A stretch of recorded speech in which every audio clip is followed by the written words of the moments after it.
Welcome to The Secrets of Success. By following the proven techniques of the guests who appear on this series, you'll learn that even successful people run into detours and failures, and how you can apply their success techniques to change your life. You're now listening to the most unique show on radio, the show dedicated to making you a success. Want to unlock your awesome power? Well, follow the advice of our guest, James Whittaker, author of Mental Dynamite. James, thanks for being with us today. Bill, thanks so much for having me. Great to see you. Now, James, first of all, the book Mental Dynamite, tell us where that came about and give us a little bit of the backstory of that book. So this is really the initial conversation between Andrew Carnegie and Napoleon Hill. So Andrew Carnegie had arrived in America from Scotland with barely anything to his name, with his family. He was very young at the time and was able to accumulate one of the greatest fortunes in existence. But he also is one of the best philanthropists history has ever seen. So Napoleon Hill had the opportunity to interview Andrew Carnegie and learn his principles of success. And they put them together, which eventually became the foundation of Think and Grow Rich. But we've gone right back to that original conversation, which is Andrew Carnegie's Mental Dynamite. And I've gone in and added anecdotes and different references to individuals and companies since that conversation took place in 1908 to prove that you have everything you need to succeed. You just need the right plan and the ability to put one foot in front of the other to make all your dreams come true. Now, if I remember from the book, just to give our audience a perspective, if we were talking about today's dollars, Andrew Carnegie would have 400 billion with a B. Is that correct? That's right. We're talking big money. Yeah, absolutely. Really big money. I mean, he could have sports teams in his backyard if he wanted them. Let's put it that way, and still have a lot left over for hot dogs, peanuts, and Cracker Jack. So, but who's this guy Napoleon Hill you're talking about? Who's he? So Napoleon Hill was a young reporter from Wise County, Virginia, who was tasked with interviewing Andrew Carnegie for a magazine that he was working for. And quite enamored, although they seemed to be quite enamored with each other. And at the end of the conversation, Carnegie basically gave Napoleon Hill a challenge that if he introduced him to the most successful people who ever lived, would Napoleon then spend the rest of his life putting together these principles so that everyday people, not people with MBAs, not people with a lot of money, everyday people would be able to apply what's essentially this linear formula for success. So Napoleon Hill had, many, many moments of self-doubt along that journey, but ultimately he accepted and was able to release many, many books, the most famous one being Think and Grow Rich, which has gone on to sell more than 120 million copies around the world and is the best-selling self-help book of all time, still to this day. So it's an extraordinary relationship, but the legacy of Andrew Carnegie lives on in Napoleon Hill, and the legacy of Napoleon Hill lives on through the lives of the millions of people he's been able to impact around the world and continues to impact. Now, James, correct me if I'm wrong, but as I remember this meeting, not that I remember it, but from what I've read, heard, etc., when Napoleon Hill and Andrew Carnegie met, Andrew Carnegie kind of asked him for a commitment, and quite a long commitment. And what was the compensation for that? He was going to give him nothing. So that was the thing, that Napoleon Hill saw the bigger picture. He realized that if he was able to cross paths with the most exciting, the most successful business leaders of his time, who were also some of the most successful people in history, people like Thomas Edison, Henry Ford, that having those people in his Rolodex would be an extremely powerful weapon in his arsenal. So that really was the foundation of the power of the mastermind, which is the 9th principle of Think and Grow Rich. And the power of the mastermind, that's been the number one philosophy that's really underpinned my entire life, because that says that you don't need to have all the answers yourself. You can have other people in your network. You just need to figure out how you can make your mission a shared mission, and then you all go higher together. So that's what Napoleon Hill recognized from that initial conversation with Carnegie. And then he went forth with Carnegie's blessing and, of course, with his introductions and a great foundation of success philosophy from those conversations with Carnegie. And the rest is history. And we're just so honored to have those stories and those journeys in Andrew Carnegie's Mental Dynamite to release to people at a time when, 2020 has been somewhat of a curveball for pretty much the entire planet. It's perfect timing to let people know that there are simple, timeless solutions to what we believe are increasingly complex problems. And now, James, I just want to repeat for our audience. So he had a 20-year commitment to study success, and he was going to get paid from the richest man in the world, nothing. Zero. Nothing. That's right. Absolutely nothing. Nothing at all. So no material value up front for his efforts. He didn't have an agent? He didn't have someone to negotiate?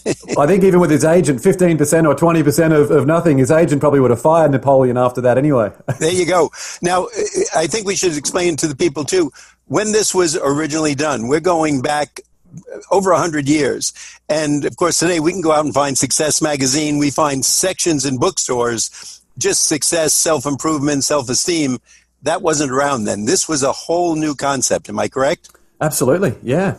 So this is something that was really reaching to outer space at that time, and he probably sounded a little crazy to give up 20 years of his life, but he did it. He became famous, and thanks to you and the others who have kept his memory alive, this is available to all of us. And I know when I saw this book, Mental Dynamite, Sean, our studio manager, director, probably thinks I'm crazy. I called him right up and said, you got to get me this book. You have to write to the publisher. We have to get it for the show. And it's like, don't you have enough books already? But no, we don't. This book, if I understand, this is a conversation that took place between Andrew Carnegie and Napoleon Hill roughly around 100 years ago. That's correct, yes. 1908, these conversations took place, and it's also include Napoleon Hill's analysis up until the 1940s of his reflections on over time of those conversations. And I like a statement, I took it right out of the book.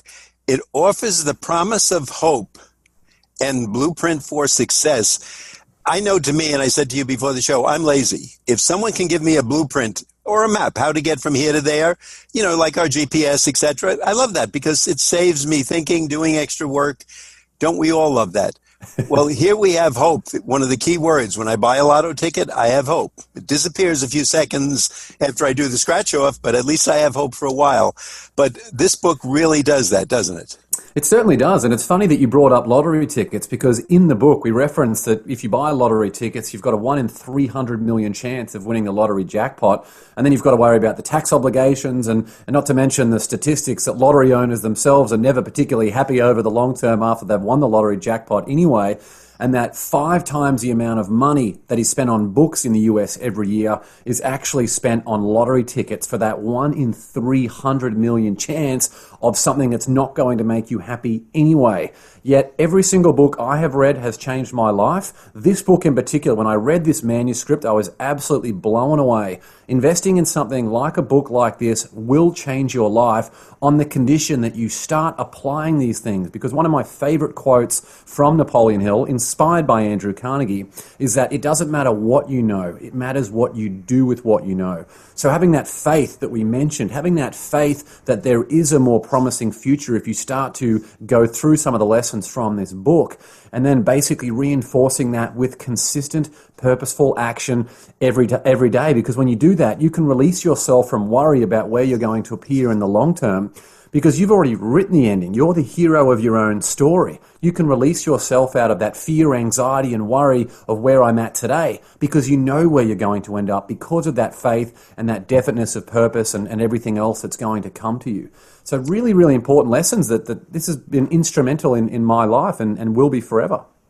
And James, this is you've written other books on Napoleon Hill and wealth management, etc.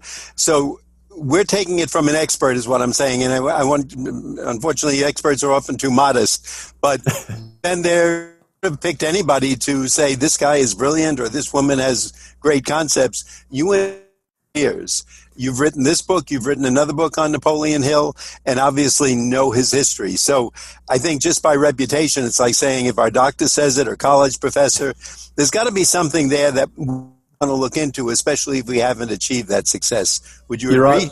You're right, Bill. This is me writing it on a prescription like a doctor saying this is exactly what needs to be done. My previous book was called Think and Grow Rich, The Legacy, and was released in 2018, and I was the co-executive producer of the film project that came out with that book as well. And then my first book was called The Beginner's Guide to Wealth, which was heavily inspired by Napoleon Hill, because he actually was the person. Napoleon Hill was the one who, through his book Think and Grow Rich, is the one who completely transformed my father's life. I've been aware of the power of this book since I was very, very young. It was just through my own journey that I was able to find it. When you're ready, when the student is ready, the master will appear. And I had to work my way back to Napoleon Hill because I sort of discovered that through my journey of personal development by starting with Jim Rohn, who, of course, was so influenced by Napoleon Hill himself. James, I'm excited just hearing this from you, and I hope our audience can pick that up and grasp that excitement. I want our audience to know, if you're just tuning in, you're listening to The Secrets of Success on the voice of Nassau Community College, 90.3 WHPC. I'm Bill Horan, but the main person you want to listen to today is our guest, James Whittaker. He's the author of the book, Andrew Carnegie's Mental Dynamite. James, tell us where we can get the book, and if there's a website where we can find out more information. So the book is available everywhere. So you can go and grab the ebook, you can grab the hardcover. It's on Amazon, Barnes & Noble, all around the world. You can also go to my website, jameswitt.com, JamesWhitt.com, and there's a section there where people can go and grab a copy of the book and learn more about it too. And I'm going to ask you later in the show to give us that information again. So if someone didn't get it down, they're listening to this and saying, wait, this may be just what I'm waiting for. And I honestly think it is for people. Please get yourself a pencil and paper, jot it down, just keep it there. You're going to ask yourself in a couple of days, where did I put that? And we'll make it easy for you. You mentioned before, and I wanted to touch on that, action is the real measure of intelligence. I think you talked about that. We have to take action. Can you go into that a little deeper? Yeah, definitely. So if you're a young person, you might attach your success to your results of how you perform at the end of high school, which determines your university program that you get admitted to. And then when you're in university, you attach your success to getting a piece of paper, a degree of how you perform. And all of a sudden you get out there and you realize that it's a big, big world out there, and having a piece of paper is in no way indicative of where you're going to end up. Just like being born into a wealthy family does not mean that you're automatically going to be a success for the rest of your life. When I talk about action, it's knowing that the difference between ordinary people and extraordinary achievers is that how we respond to adversity when it inevitably strikes is what separates ordinary people from extraordinary achievers. It's taking that positive, purposeful action when we get knocked down and having that self-discipline that when we don't feel like putting in those reps behind the scenes, that we still get that done, knowing that over the long term our success is assured. That's what I talk about in terms of action. I've done speeches before where there are people there in Australia who have been just awarded an OP1, which is the best mark that you can be given in high school. And there's a certain level of smugness about some of these students because they think, oh, look, my whole life is now going to be a success because of this grade that I've got in high school. And they have no idea about what's going to hit them in the next 10 years as life hits all of us. I don't know anyone who's reached the age of 30 without having to deal with enormous adversity. And sometimes those people who are given a bit of an easy ride or are told too early on that, hey, you know what, now that you've got this thing, the rest of your life is going to be great. In fact, those are the people who can struggle the most because it's a bit of a juxtaposition between what they've got going in their head versus what they see in life. So that consistent, purposeful action, and especially in the face of adversity, is so important. Now, James, you mentioned a term we don't hear much anymore, self-discipline. If we see a football player who tells us how hard he's been working, training, etc., if we see a Navy SEAL, a Marine, or somebody in combat that stresses this, we do have admiration for them. But for some reason, it seems like that shouldn't apply to us. We don't want to work 4 years to get our medical degree or our law degree if it's 3 years, or if it's a doctorate that may be 3, 4, 5, 6 years when you put in internships, etc. How can we get this to people today? How does Napoleon Hill bring this out to people? Because you made some great points, but it almost seems like this is old-fashioned. We don't want to talk about this. We want the 4-hour work week today. That's right. It's a very transactional world. But in fact, if we go back to the whole relationship side, thinking about adding value to people over the long term, that's the way to really build everything. It really is the foundation. And the best way to get is to actually give first. And the more valuable you become, the more you can give, which means the more that you are going to get back. And that's a big part of what we talk about in this book, is what you can do to get other people excited in your mission and off the back of all of those relationships. But if someone out there is struggling at the moment and says they don't want to put in the work, then they're not clear enough on what they want and they're not clear on who they are. You don't need to go and do a 6-year medical degree if it's not going to fire you up, especially if it's going to put you hundreds of thousands of dollars in debt. But if I had a client of mine who I do mentoring for, and I basically asked him, what's one of your goals? And he said, I want to have $1 million in the bank. And I said, well, that's good, but why do you want to do that? And he said, I don't know. Well, if you've got no idea why you want $1 million in the bank, then it means nothing for you. But what if you'd lost a parent to cancer and you wanted to raise enough money so you could go and cure a disease that impacts not just your own family, but so many other families around the world? That's going to make you far more resourceful to get all the resources and things that you need to achieve that mission, and also resilient to achieve that mission over the long term. So a really good insight, a real clarity into what you actually want is essentially the first step in creating that definiteness of purpose and being able to put those pieces in place that's going to get you to that finish line as you define it. And that self-discipline and definite of purpose puts the person so far ahead of anyone else, especially today, because so many people don't want to be bothered. We want the quick fix. We want late night TV to send us a bill that will do what you're saying. And yet, if we love what we're doing, this is actually a great joy. And I can see from the look on your face, you love what you're doing right now. I mean, you're extremely happy as you're telling us about this. And honestly, you're probably creating a few new millionaires as you're talking.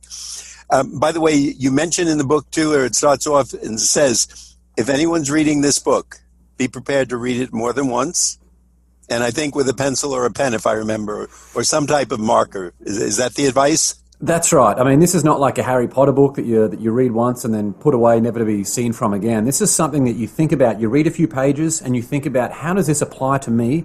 How can I take action to reinforce what I'm learning? That's the process that you go through with this. And the number of people that I interviewed for Think and Grow Rich, The Legacy, people who were inspired by the original Think and Grow Rich, said to me, just staring at the cover of the book after they'd gone through this process, completely transformed any negative mindset that they were in. So yes, that's definitely the process, being action-oriented and results-oriented as you read this book.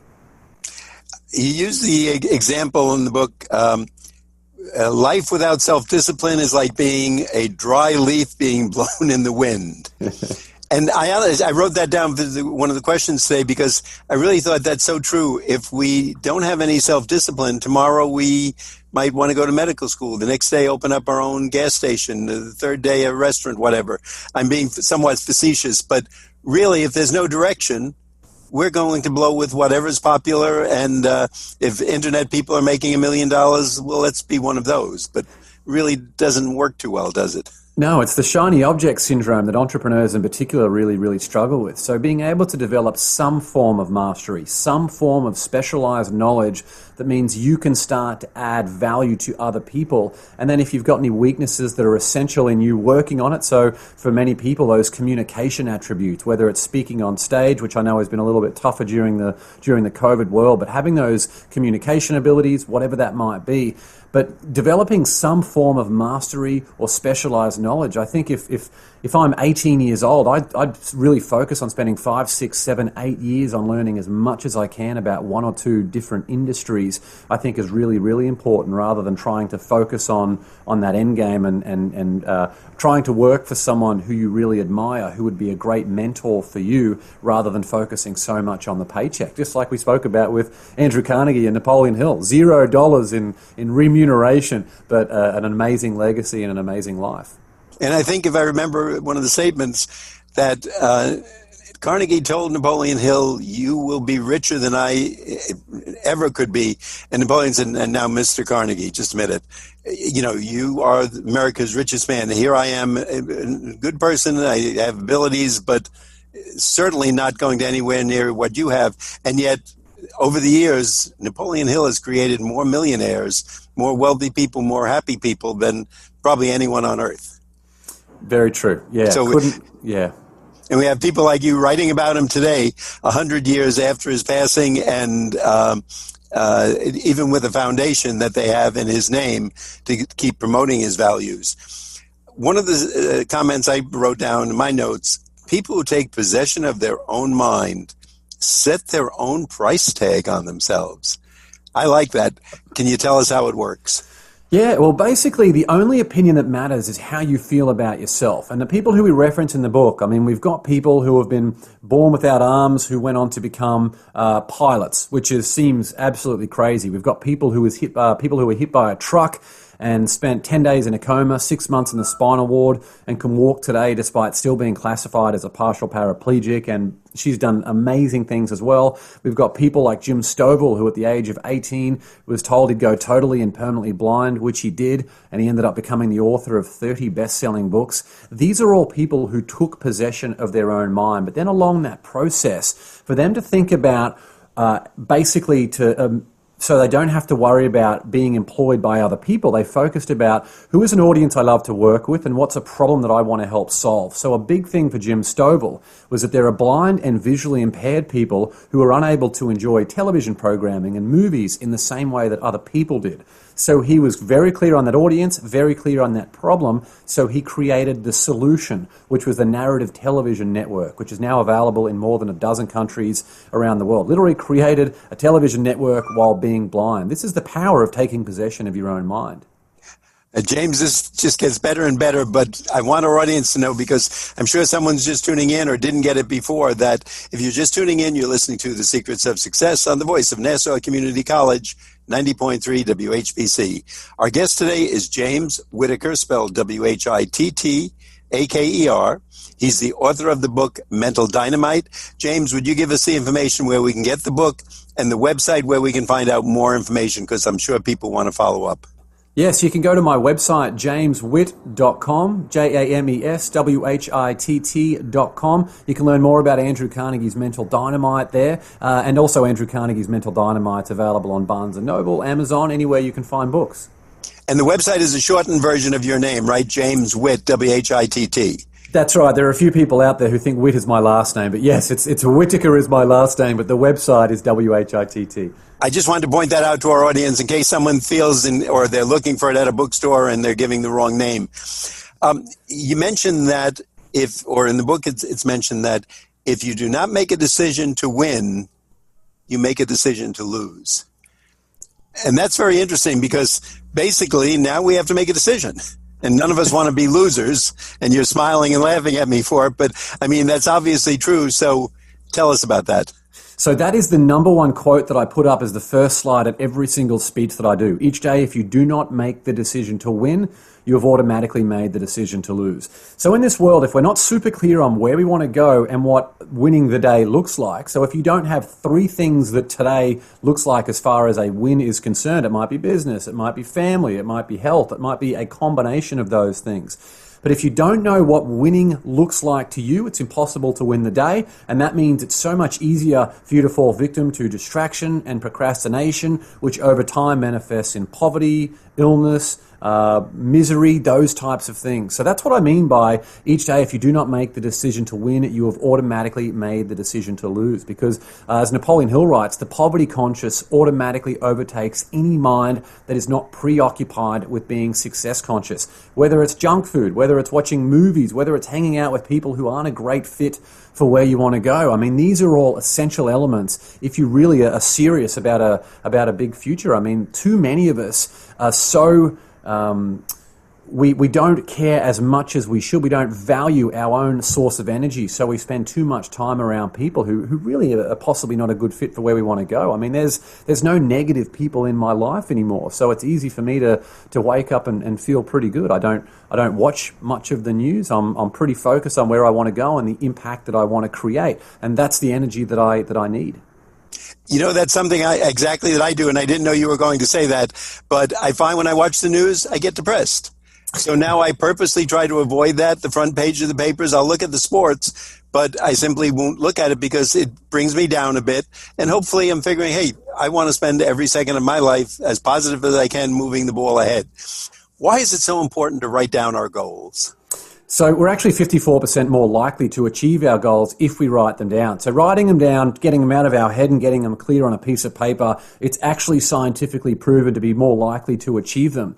But the people who not only write down your goals, but then you systemize that process. So once you get those goals, what I do with my clients is we turn them into 90-day action items. And we put all of that into the calendar. And every 90 days, you start that process all over again of what do we want to achieve for the next 90 days, turn them into action items so you don't need to worry about the future.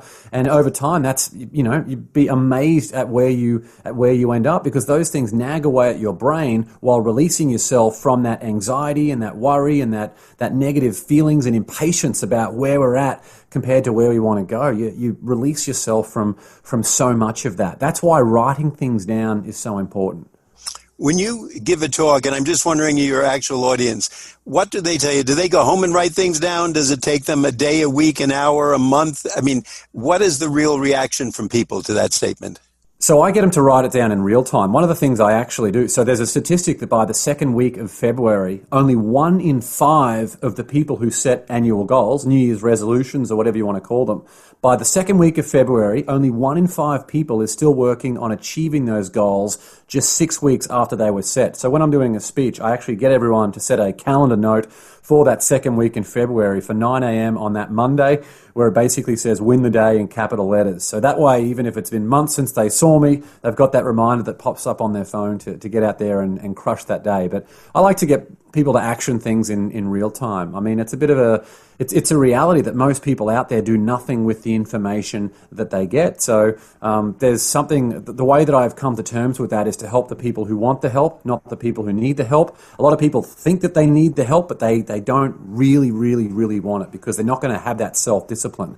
And all that happens is we burn out if we're trying to help people. Maybe you've got a brother or a sister or whoever it might be, someone who you've tried, a best friend or a business partner, someone you've tried to help so much. And I was in a situation like that once, where what I realized was that when I was trying to pull him up, he ended up pulling me down. Now, that was very, very bad for the people around me because I was negative and things like that. So I realized we can't force people to go on that journey of self-discovery. One of the best ways to do that is to lead by our own example and then work with people who are committed to their success. And when people are committed to their success, that's when we can give them the right paths forward, rather than trying to initiate change in people who just, quite frankly, aren't ready for that change.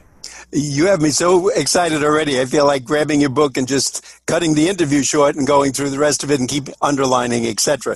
James, I want to thank you so much for the information today. I want our audience to be sure they write this down, because you're going to be saying, wait, what was that guy's name? What was the name of the book?